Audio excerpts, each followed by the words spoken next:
도현씨, 왜. 들어와. 들어와, 도현짱 들어와. 정은이 안녕. 와, 인상이 완전 바뀌었다. 반가워.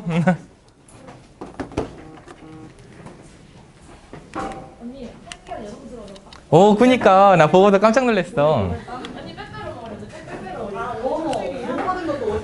어차피 직원교육이니까 저기 너 부담스럽게 입지 말고 뒤쪽에 빼빼로도 있고 하니까 오늘 빼빼로데이라고 빼빼로도 갖다 놨거든?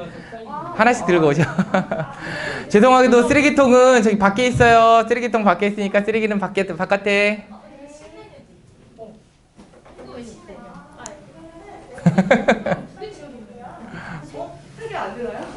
되나요? 어? 3개 되나요? 아, 눈치 봐서 뒤에 오는 사람도 있을 거 아니에요. 조금 이따 가죠. 조금 이따가. 아니면 하나만 찝어놓든가. 참고로 저 제일 밑에 있는 박스에도 빼빼로 들어있긴 하거든. 그러니까 남으면 나중에 가져가도 돼. 끝날 때. 저기 일부러 안 뜯었어.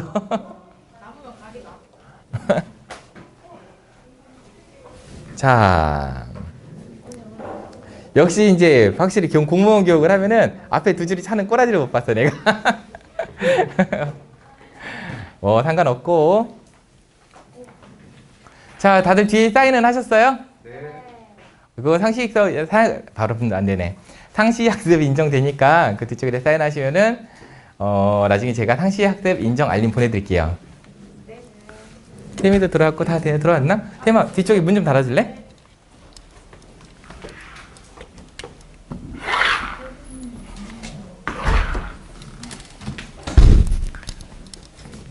아니, 태미는 문 닫으라고 했더니 문 닫고 나가 버렸어. 정은씨, 오늘 저기 병지 형은 오늘도. 오늘, 네. 응, 그치? 할 수 없지 뭐. 그냥 오늘까지만 하고 말 거야, 이거. 그래서, 저기 이제 도현씨는 옆에 중대재해교육 몇 시에 있어요? 3시? 3시 반. 3시 반? 다행이다. 오케이. 자, 이제 한샘씨 들어오면은 바로 시작할게요. 지금 오실 만한 분들 거의 다 오신 것 같아서. 당연한 얘기지만 공무원 교육 가면 항상 앞에 두 자리는 차지 않습니다. 이해해요. 나도 공무원이니까. 어차피 오늘 교육은 전부 이제 직원 대상 교육이기 때문에 그렇게 저희끼리 하는 교육이라 긴장하지 않고 편하게 보시면 되고, 그리고 제가 교재를 드리긴 했는데요. 이게 갑자기 이제 그 교육을 하시는 강사님의 사정에 의해서, 그리고 저희 쪽 사정도 있고 해서 교육 내용이 조금 바뀌었어요. 제가 그 농산물 유통에 대한 교육을 이제 큰 꼭지로 산지유통하고 로컬푸드에 대한 얘기를 조금 많이 하게 되는데, 요거는 이제 전문 강사님이 좀 로컬푸드는 다다음 주에, 그 다음에 산지유통은 이번 주에 하려고 했었는데, 그 합쳐서 오늘 교육으로 마치도록 하겠습니다. 여기 이제 세미가 조금 늦게 들어오고 있긴 한데, 바로 이제 시간이 없으니까 시작을 하겠습니다. 자, 오래간만에 봐요. 안녕하십니까. 농식품유통과 김중건입니다. 지난주에 오신 분도 있으시고 안 오신 분도 있으신데, 교육의 취지 자체가 저희가 농산물 유통 업무에 대해서 특히나 이제 농업직 분들 같은 경우는 잘 알고 있어야 함에도 불구하고 어떤 업무를 하는지 정확하게 모르시는 경우가 많이 있기 때문에, 그리고 저희가 하는 일이 어떤 일들을 하고 있는지 알고 계셔야지만 이과에 가고 싶다, 가고 싶지 않다, 참여하고 싶다, 뭐 이런 것들을 판단하실 수가 있기 때문에 이런 교육을 기획을 하게 됐습니다. 그래서 여기 계시는 대부분의 분들은 그 농산물 유통 업무를 한 번쯤 보실 수도 있기 때문에 오늘 이 교육의 자리를 마련하게 되었고, 지난주에는 그 농산물 유통 정책에 대해서 제가 보통 설명을 드렸고, 오늘은 실질적으로 우리가 어떤 일을 하는가, 그리고 강사분이 오셔서는 농산물 유통이 어떤 식으로 이루어지는가에 대해서 설명을 드리게 될 거예요. 그럼 바로 시작을 하도록 하겠습니다. 그래서 오늘의 교육의 순서는 제 주제 발표가 먼저고요. 제가 하는 주제 발표에서는 농식품유통과에서 과연 어떤 일을 하나, 이런 것들을 설명을 해드릴 거고, 그리고 그 다음에 오는 그 지역농업 네트워크의 권지혜 사장님이라고 오실 텐데, 농산물 산지유통과 로컬푸드가 실질적으로 어떻게 이루어지는가에 대한 설명을 해주실 겁니다. 이렇게 진행이 되고, 5시에 끝난다고 교육계획은 잡아놨지만 그거보다는 훨씬 빠르게 끝내드릴게요. 자, 그래서 저희가 교육을 시작하기에 앞서서 이 교육을 하는 목표가 뭔지 이해를 못하시면요, 교육 내용이 머리에 잘 안 들어오거든요. 그래서 목표를 먼저 정의를 해둘 텐데, 일단 저희 과에서 어떤 일을 하는지 그 개개별의 업무를 중심으로 좀 알아보고, 그리고 농산물 유통의 큰 흐름인 아까 말씀드렸던 산지유통과 로컬푸드가 어떤 식으로 유통이 되는가에 대한 전문 강사를 통해서 저희가 이해를 하게 될 것입니다. 이런 교육들을 할 거예요. 그래서 저희 죄송해요. 잠시만요. 계릉면에서 오셨나요? 뒤쪽에 사인하시고 오시고요. 네, 뒤에 과자도 좀 있습니다. 예, 해서 지금 보여드리는 건요. 저희 현재 농식품 유통과의 구조는 아니에요. 저희 현재 농식품 유통과의 구조는 유통정책팀, 그 다음에 농산물 유통팀이 있고, 푸드플랜팀이 있고, 그 다음에 이제 급식지원팀이 있는데, 이거는 뭐냐면, 저희가 2023년도에 조직 개편을 앞두고 있기 때문에 조금 조직 개편을 중심으로 그 업무를 정리해 둔 거예요. 뭐 그 조직 개편은 내용과도 조금 안 맞기는 한데, 실질적으로 저희가 하는 일들의 그 목표들이 있거든요. 그 목표를 중심으로 설명을 드릴 거라 이렇게 정리를 해놨습니다. 그래서 제일 위쪽은 팀명, 그리고 이제 두 번째 조금 굵은 글씨들은 그 팀을 운영을 하는 그 중기계획 같은 걸 이제 적어 놓은 거고, 그 밑에는 세부 업무들을 적어 놓은 겁니다. 그렇게 이해를 하시면 될 것 같고, 제가 요거 가지고 1시간 동안 얘기를 할 거예요. 지금 시간이 의외로 많이 진행이 돼서 제가 조금 빨리빨리 설명을 드리겠습니다. 그 농식품 유통과의 이제 업무의 흐름을 보면 총 4가지 흐름이 있어요. 가장 큰 2가지 흐름에는 산지유통과 로컬푸드, 그리고 그에 파생된 업무로서 이제 농산물의 마케팅이 있고, 그 다음에 학교급식 업무가 있거든요. 이렇게 큰 4가지 흐름 안에서 이제 농식품 유통과에서 업무를 보고 있습니다. 그래서 대강의 개념에 대해서 말씀을 드리면, 산지유통이라고 하는 것은 그 유통의 범위가 전업농을 대상으로 하는 유통을 말씀드립니다. 이를테면 생계를 위해서 전업으로 농사를 지시는 분들 같은 경우는 당연히 이제 대량으로 생산을 하시게 되고, 이 대량으로 생산된 그 물량들을 어떻게 하면 비싸게 팔아먹을 수 있을 것인가, 이게 이제 산지유통, 그 농산물 유통의 대부분을 차지하는 산지유통 부분이고요. 그 다음에 로컬푸드가 되겠죠. 로컬푸드는 대량으로 생산하시는 분들이 아닌 중소농들을 대상으로 하고 있는 정책이고, 지역에서 어떻게 소비를 시켜서 그 유통 과정을 줄이고 최대한의 소득을 많이 그 중소농들이 가져갈 수 있을 것인가, 이런 부분을 고민하는 업무라고 할 수 있겠습니다. 그리고 농식품 마케팅은 개별 상품에 대한 부가가치를 이제 증가시키는 그런 데 목적을 두고 있고, 학교급식 같은 경우는 수요가 정해져 있는 이제 농산물을 어떻게 공급할 것인가, 이런 목표를 가지고 일을 보고 있습니다. 이렇게 총 4가지의 목표를 가지고 저희 농식품 유통과가 운영이 되고 있습니다. 이걸 중심으로 제가 더 설명을 드리게 될 텐데, 그 팀별 하나하나씩 이제 좀 자세히 설명을 드릴게요. 첫 번째는 그 산지유통 분야입니다. 제가 이제 팀명을 유통정책팀이라고 적어 놓긴 했지만, 통상적으로 유통정책팀이라고 하면 어떤 일을 하시는지 좀 감이 안 잡히시거든요.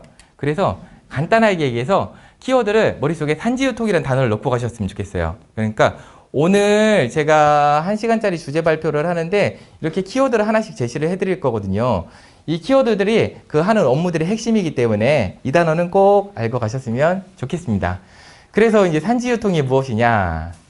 그 농산물이 유통되는 기본적인 구조를 보면, 전업농들은 농산물을 생산을 해요. 생산한 농산물들이 어디인가 이제 집화가 되죠. 그래서 개개인이 생산한 농산물이 요만큼이 있으면은 개개인이 이만큼 똑같은 농산물들을 많이 생산을 해서 그것을 어딘가에 한 군데에 집화를 한 다음에 서울의 가락시장으로 이렇게 올라가요. 그러면은 가락시장에는 예를 들어서 오이라고 했을 때 오이 박스를 잔뜩 쌓아놓고 중도매인들이 이제 경매를 보기 시작을 하죠. 얼마 이렇게 경매를 봐요. 그렇게 경락이 되면 중도매인들은 그 농산물들을 팔아요. 소매인들한테. 그럼 이제 소매인들은 그 오이 박스를 사서 소비자들한테 이제 팔게 되죠. 대강 이런 구조를 가지고 있는 농산물 유통을 저희는 산지 유통이라고 합니다. 그런다고 했을 때 이 산지 유통에서 가장 중요한 건 뭐냐면요, 규격화하고 대량 생산이에요. 이게 왜 중요하냐? 저희가 중도메인이라고, 스스로가 중도메인이라고 생각을 해볼게요. 나는 지금 이제 소매인들한테 오이를 공급하기 위해서 오이 1000박스를 구해야 하는 상황이라고 가정을 해보겠습니다. 그런다고 했을 때 만약에 A라는 사람이 자기는 1000박스를 가지고 있는데 난 상자당 1000원을 받고 싶어, 이렇게 얘기를 하고, 그리고 개개인이 이제 한 박스씩 들고 오는데 나는 1000원 말고 900원에 줄게, 이렇게 얘기를 해요. 하지만 그 사람은 한 박스밖에 안 들고 있어요. 그럼 그 중도메인의 입장에서 본다면 1000박스를 한 번에 박스당 1000원 주고 살까요? 아니면은 1000명을 만나서 900원을 주고 그 오이를 사게 될까요? 당연한 얘기지만 우리가 그걸 구하러 다니는 것도 다 일이거든요. 그리고 그 1000박스를 다 구했을 때 품질이 균일할지 알 수도 없고요. 그렇기 때문에 중도메인의 입장에서 본다면 그 1000박스를 한 사람한테 100원 더 준다고 하더라도 한 사람한테 구매하는 게 훨씬 유리해요. 그렇기 때문에 바꿔서 얘기를 하면은 농산물이 물건을 팔아야 하는 이제 벤더 같은 경우는 대량으로 생산한 규격화된 농산물이 있다고 한다면 조금이라도 더 높은 가격을 치를 의사가 있는 거죠.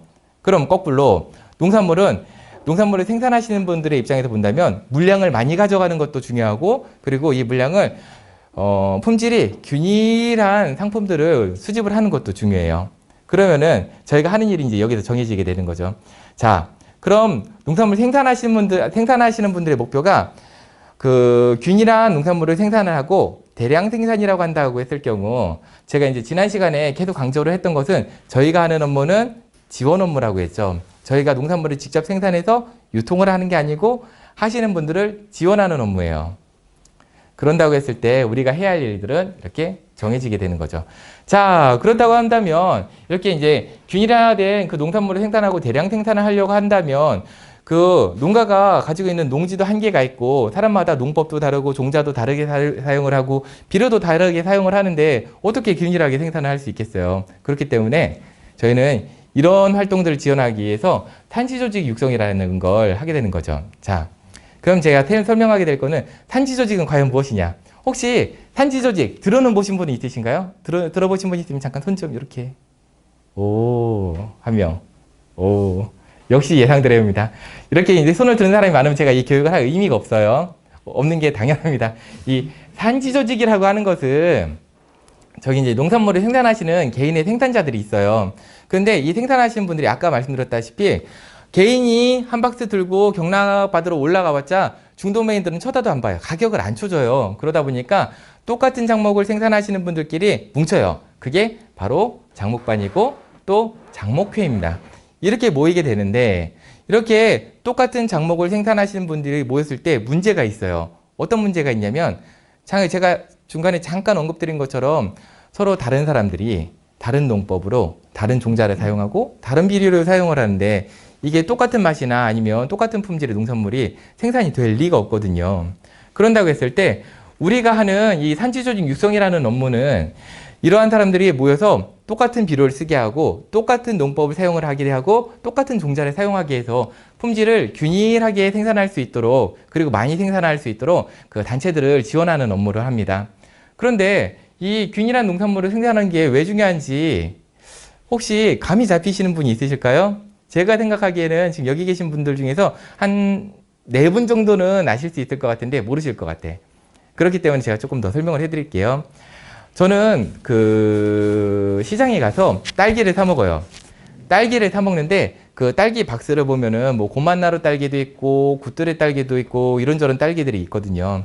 그런데 저기 옆 동네에 이제 부여에 있는 굿드레 딸기 같은 경우는 한 상자에 항상 2만 원. 그리고 먹어보면은 적당히 맛있어요. 뭐 엄청 맛있는 건 아니고 그렇다고 아예 맛이 없는 것도 아닌데 하여간 적당히 맛이 있어요.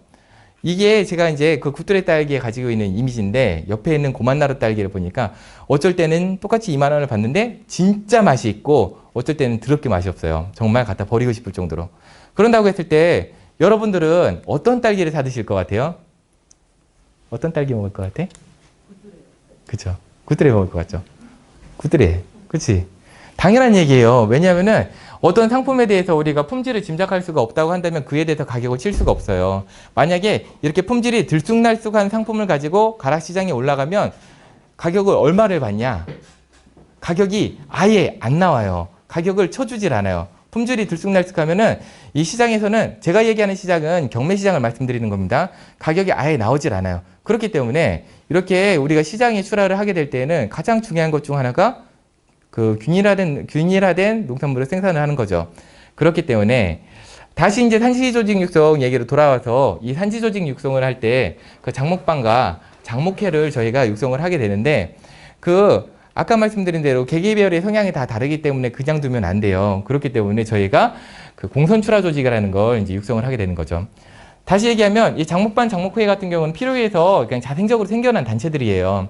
그러니까 비영리 임의단체로 이제 생겨난 거고 저희가 육성하고 있는 이제 그 플레임으로는 공동선별 출하 생산자 조직, 공동선별 출하 생산자 조직 이런 이제 저희가 단체를 육성을 하고 있는 거죠. 이런 단체를 육성함으로써 같이 워크숍도 가고 농법에 대해서 교육도 받고 현장에서 교육도 받고 그 다음에 같이 비료도 사고 똑같은 종자도 사고 이렇게 이런 것들을 통일시켰을 때 어느 정도 이제 균일한 농산물을 생산할 수 있게 되는 겁니다. 그리고 이제 이렇게 생산된 농산물을 다들 이제 농업인 같은 경우는 자기가 생산한 농산물에 대한 애착이 항상 있거든요. 그렇기 때문에 남이 보기에는 이게 그 뭐 중품위가 중등급, 상등급 정도라고 생각을 하는데 보통 농업인들은 그 정도 품이라고 생각되는 그걸 자기가 봤을 때는 이건 특상이다. 최고의 농산물이다. 이렇게 얘기를 하셔요. 그렇기 때문에 농업인한테 직접 선별을 맡겼을 경우에는 이게 선별이 제대로 안 되거든요. 그렇기 때문에 공동으로 이제 선별을 하는 그런 작업들을 하는 거죠. 이렇게 산지 조직을 저희가 육성을 하게 되면은 아까 말씀드린 대로 최소한 규격화된 농산물에 대한 생산이 이제 가능하게 되는 거예요. 그렇기 때문에 저희가 이제 산지 조직 육성이라고 하고 있는 거고 그에 대한 업무로서 공선 출하 조직을 이제 육성을 하는 거죠. 지금 제가 공선 출하 조직이라고 말을 써놨기 때문에 헷갈리실 수 있으니까 키워드를 다시 말씀드릴게요. 공동 선별, 출하, 생산자 조직. 자, 이런 이제 공선 출하 조직을 저희가 육성을 하는 거고요. 또 이런 공선 출하 조직을 이제 육성을 할 때 대량 생산이라는 부분도 가능해요. 이를테면 장목반이나 장목계는 이제 동네에서 맘맞는 사람들이 모여서 이런 장목반이나 장목계를 구성을 하겠지만 공동선별 출하 조직 같은 경우는 보통 농협 중심으로 많이 형성이 되거든요. 그런데 농협 같은 경우는 최소한 그 지역에 면을 아우르고 있죠. 그러니까 장목반이나 장목회보다는 조금 더 넓은 범위를 아우를 수 있는 그런 단체들을 육성하는데 저희가 농협을 많이 활용을 하고 있습니다.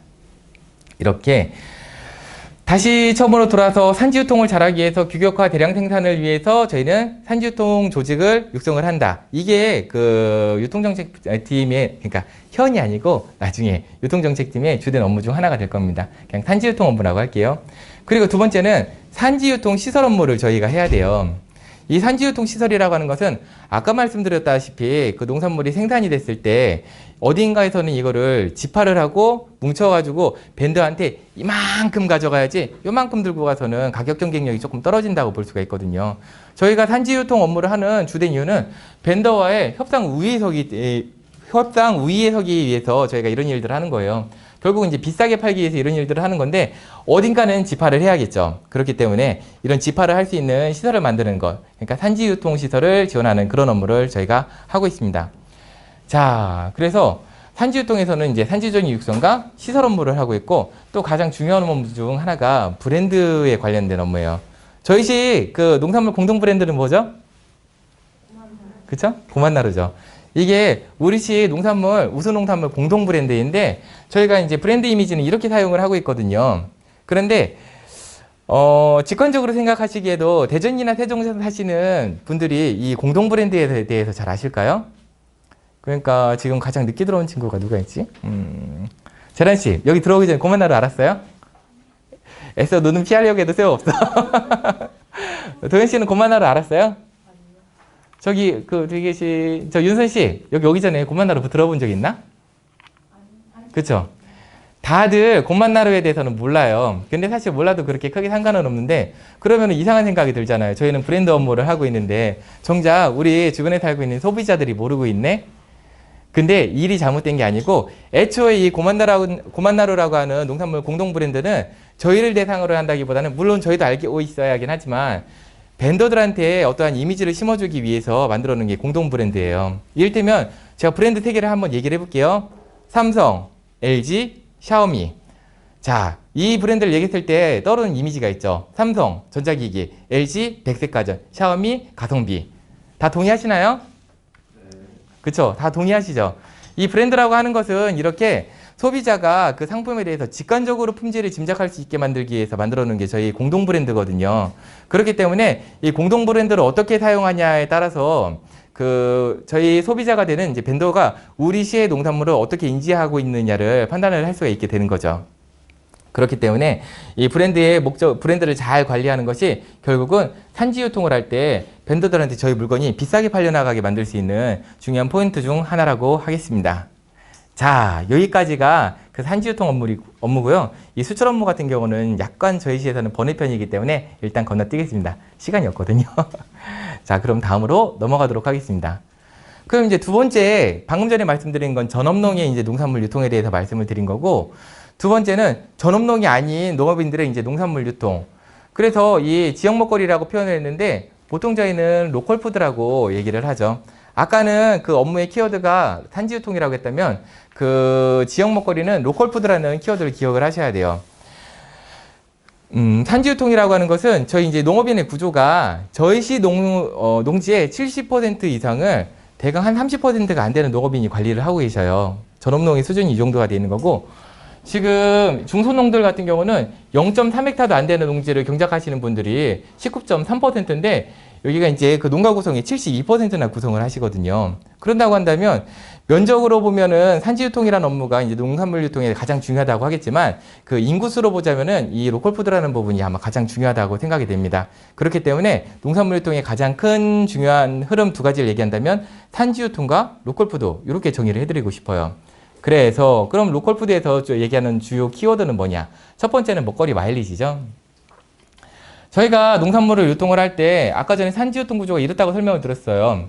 생산자가 생산을 해서 APC에 집하를 한 다음에 경매시장에 올려서 중도인이 이제 경락을 받고 소매인이 그걸 산 다음에 그 다음에 소비자한테 보내죠. 그런데 직관적으로 봐도 이 유통구조가 너무 길어요. 그러다 보니까 첫 번째 이제 품위가 지켜지지가 않고 유통구조에 의해서 이제 많은 비용이 발생을 하는 거죠.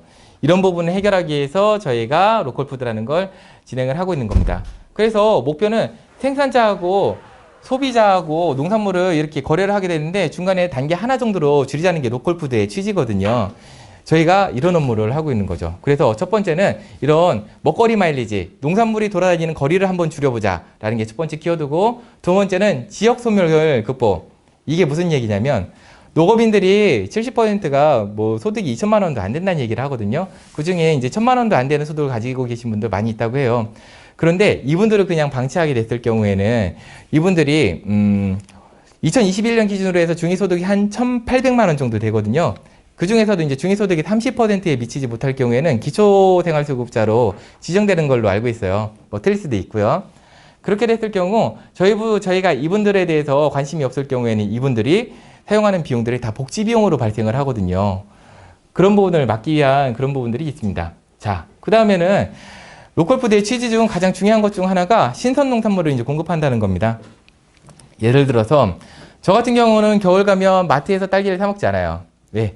딸기 맛있는 거 먹고 싶은데 마트에 가서 딸기를 먹으면 이런 과정을 거치기 때문에 그 덜 익은 딸기를 따서 유통 과정에서 돌아다니면서 익어버리고 그 다음에 품위가 잘 지켜지질 않아요. 그렇기 때문에 맛있는 딸기를 먹기가 힘든데 그 딸기 같은 경우는 제일 맛있는 딸기는 산지에서 그 대롱대롱 달려있는 다 익은 상태에서 딴 딸기가 제일 맛있어요.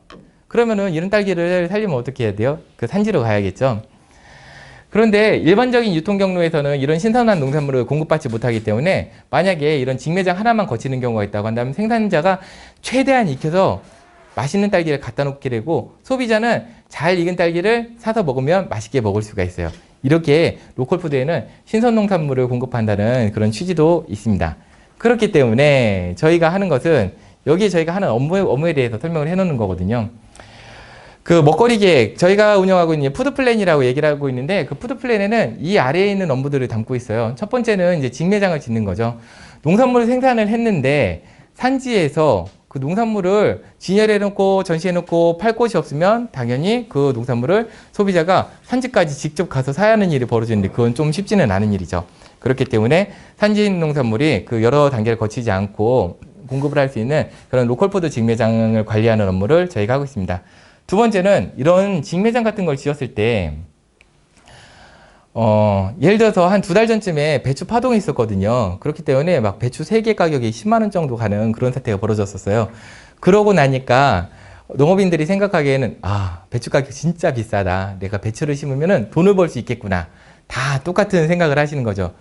지금 배추 가격 어떨까요? 지금 배추 가격 그때에 비해서 5분의 1도 안 나오거든요.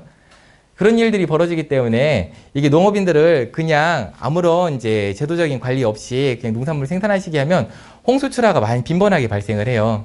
그런데 그 로컬푸드 직매장이든 어떤 매장이건 간에 그 농산물에 다양한 품목 구성이 없을 경우에는 소비자들이 그 매장에 가지를 않습니다. 그렇기 때문에 다양한 품목 구성을 하는 게 그 매장의 성공의 중요한 요소 중 하나인데, 그렇기 때문에 여기에 소속되어 있으신 분들이 어떤 농산물을 생산할 건지 일정 부분 조금 컨트롤이 필요해요. 그래서 저희가 기획해서 생산한다 해서 기획생산이라고 하는 게 저희의 업무 중 또 하나입니다. 그리고 이제 중간지원 조직 관리라는 부분이 있는데, 이건 또 무슨 소리냐. 직매장을 운영을 해야 하는데 저희는 행정가들이에요. 저희가 보통 예산을 쓸 때 어떻게 하죠?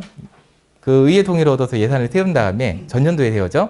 세운 다음에 그 다음에 지출을 하게 되는데, 지출을 하게 되다가 또 부족한 돈이 있으면 또 추경이 세워요. 이게 저희가 돈을 쓰는 방식이 그 즉시 필요한 데 쓰는 게 아니고 예산을 쓰는 사람들이기 때문에 기본적으로 유통이라는 업무 자체가 저희가 직접 하기에는 맞지는 않습니다. 그렇기 때문에 이런 직매장이라든지 아니면 어떤 유통채널을 만들기 위해서 무언가를 만들려고 했을 때 그거를 운영해야 하는 단체가 반드시 필요하다는 거죠.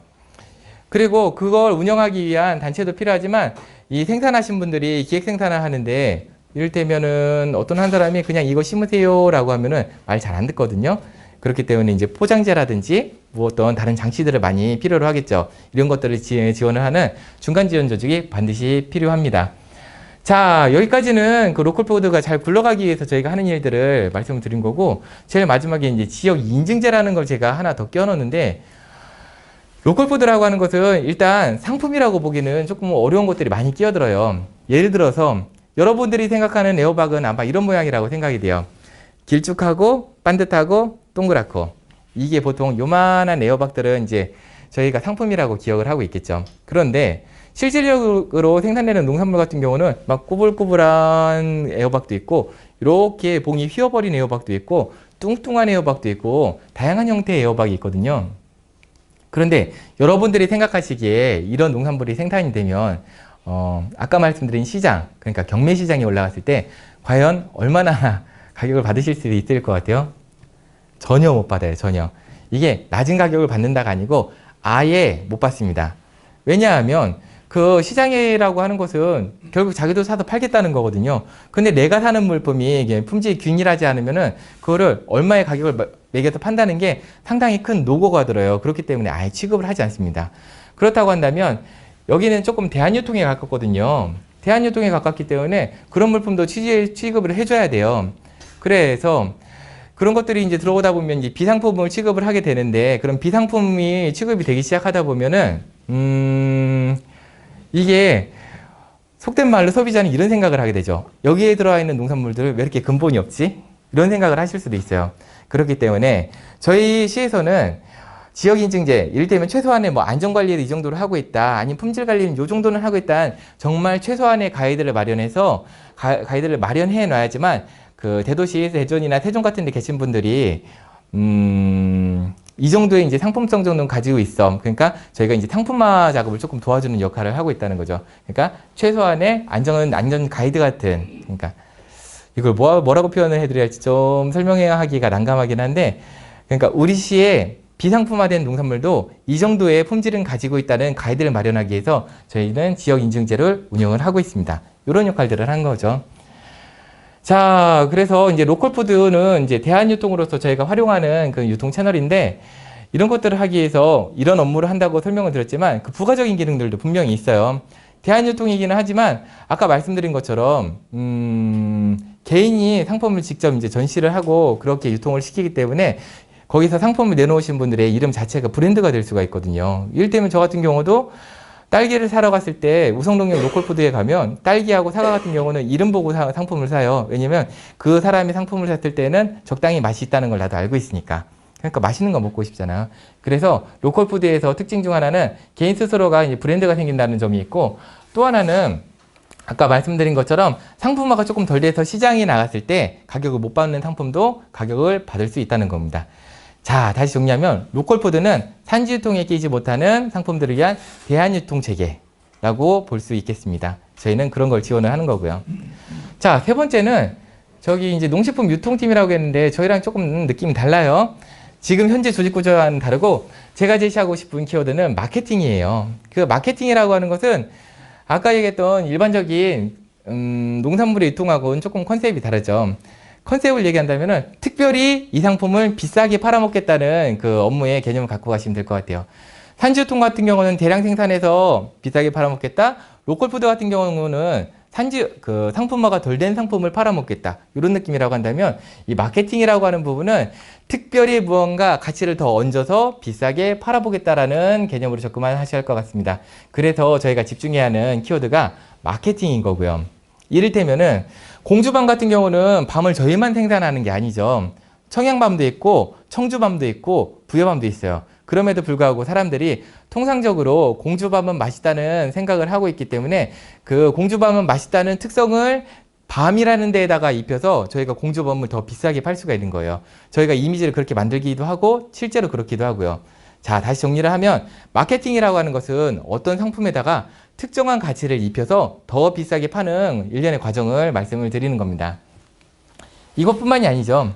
그러니까 방금 전에는 일반적인 밤을 놓고 얘기를 말씀을 드렸고, 혹시 여주 맛 아시는 분, 여주 아시는 분 잠깐 손 좀 들어보시겠어요? 그러니까 지금도 여주 맛을 모르시는 분들이, 그러니까 여주가 뭔지 모르시는 분들도 있을 거예요.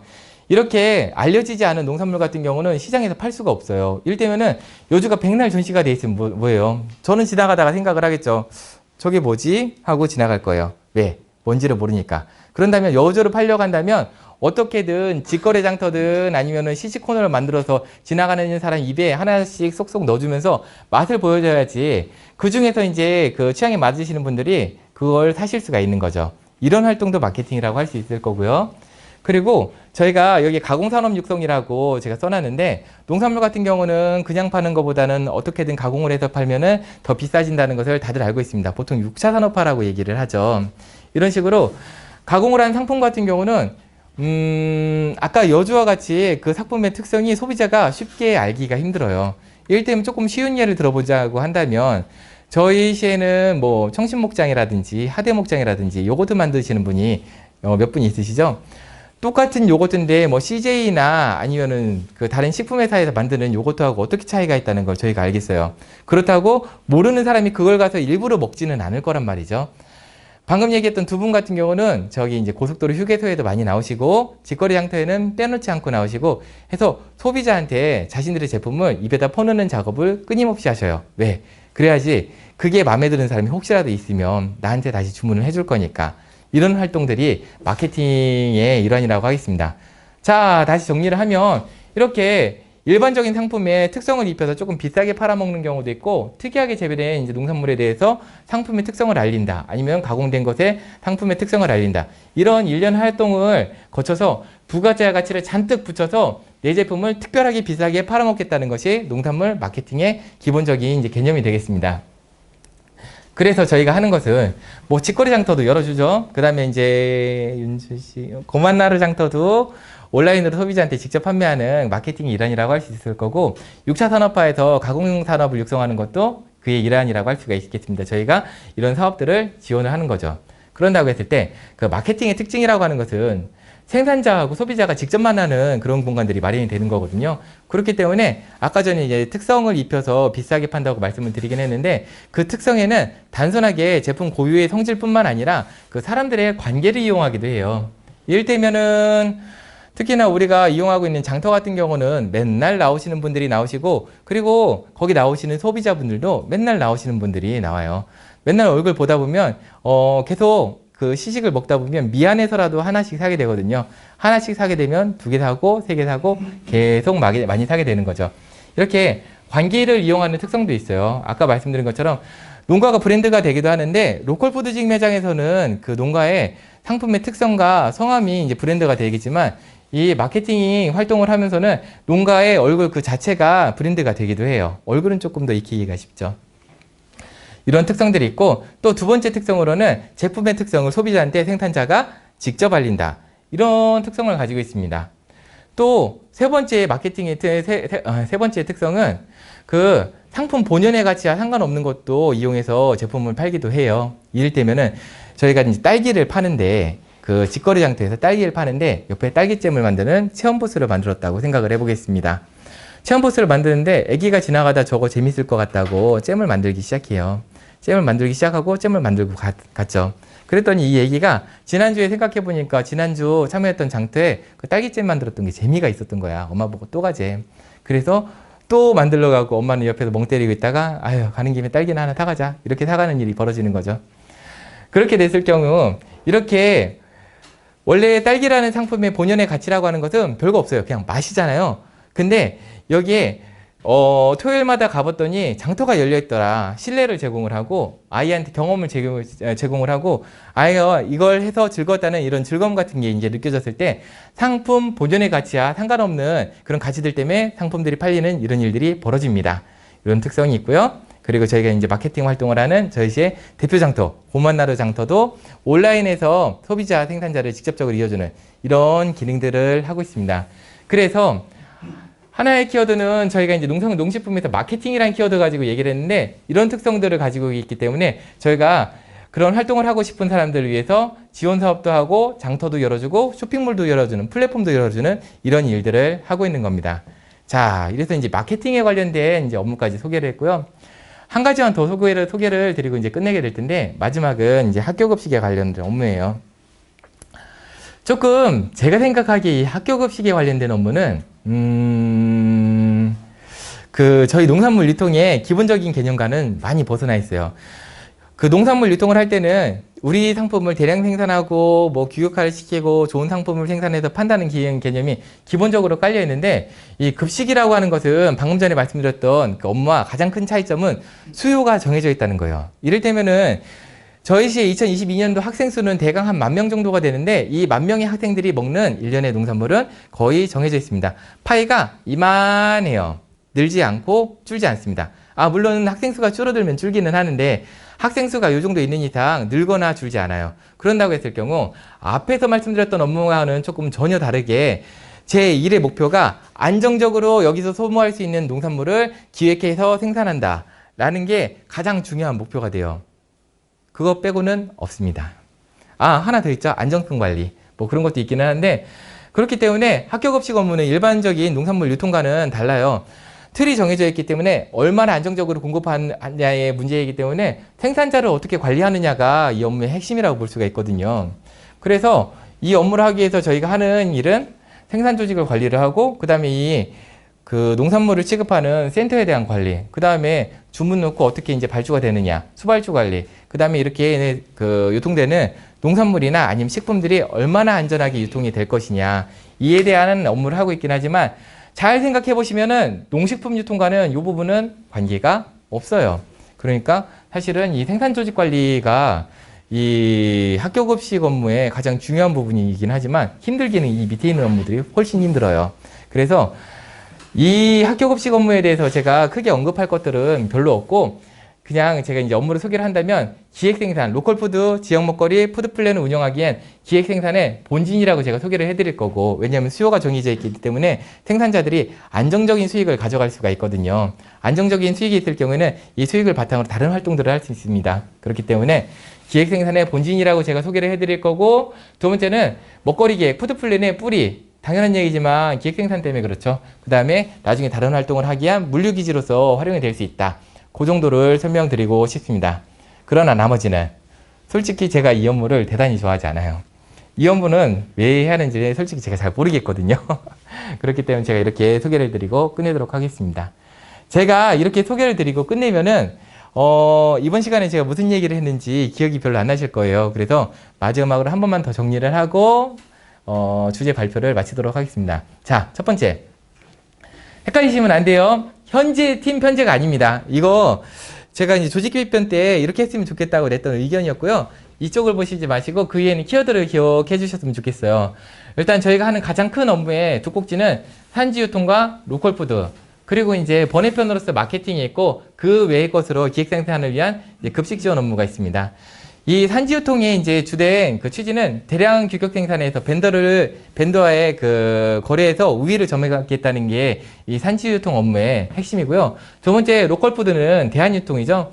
그래서 지역 소멸을 방지하고 최저 소득을 확보하게 함으로써 그 지역을 유지를 시키고 그리고 팔 수 없는 이제 비품도 상품화 시켜서 소비자들한테 공급하는 채널을 만들기 위해서 저희가 이런 업무를 한다고 볼 수가 있겠습니다. 이게 로컬푸드에 관련된 업무고요. 세 번째는 마케팅 같은 경우는 상품의 특성을 입혀서 특별하게 비싸게 팔아먹겠다라는 업무가 되겠습니다. 그리고 기획생산 같은 경우는 급식지원 같은 경우는 기획생산의 본진이라는 내용으로 내용을 정리를 하도록 하겠습니다.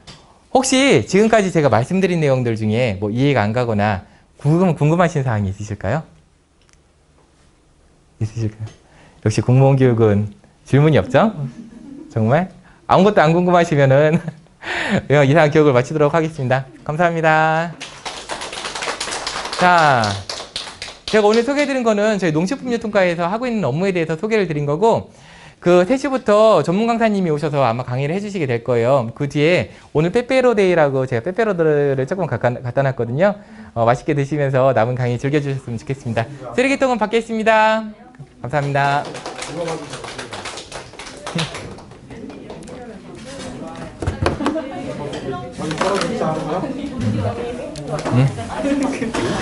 아니 안에 장이 떨어져 우미에 교육 특기신가 봐. 네? 교육 특기신가 봐. 네.